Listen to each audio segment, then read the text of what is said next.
दोन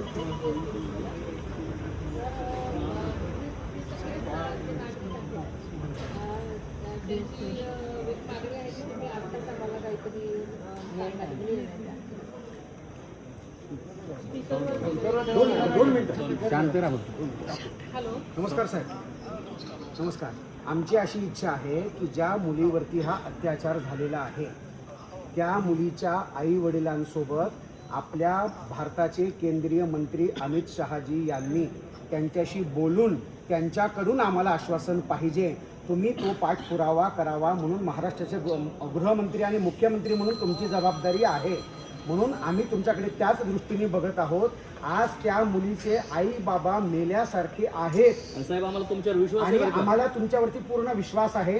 म्हणून तुम्ही आत्ताची आत्ता सुनेत्रा वहिनींना सांगून अमित शहाजींचं बोलणं आई वडिलांसोबत करून द्या.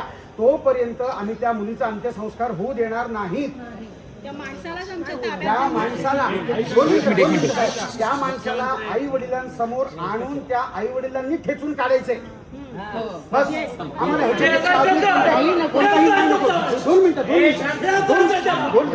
दोन मिनिटं साहेब. आणि 2 मिनिटं मला सांगा फास्ट ट्रॅक.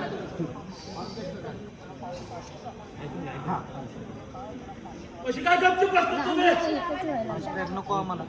ऐका 2 मिनिटं. मला एक सांगा फडणवीस साहेब, फास्ट ट्रॅकच्या ती आपली जी काय फास्ट ट्रॅकची केस आहे ती आत्तापर्यंत आत्ताची आत्ता 2, 4, 8 दिवसात 15 दिवसात कोणाची निकालाला लावली तुम्ही सांगा बरं. कोणाची निकालाला लावली? 2 आठवडे नाही साहेब. 2 आठवडे ते जगतील त्या माणसं. 2 आठवडे शांत व्हा. फोन चालू आहे.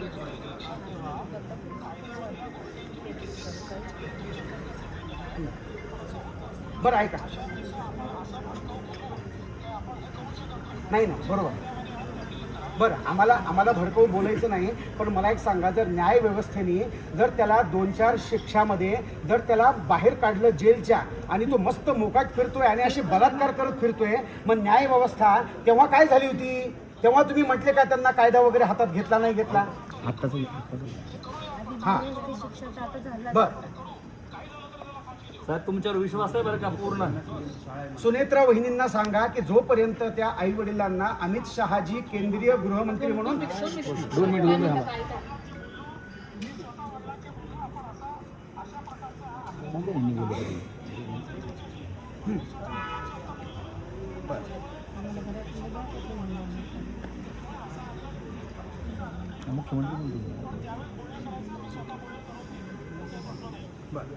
ठीक आहे.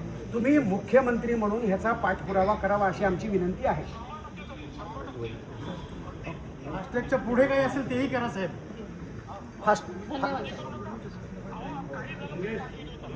बस आमच्या समोर आम्हाला फाशी बघायची त्याची. आणि फक्त ह्या केस बद्दल नाही, पुढे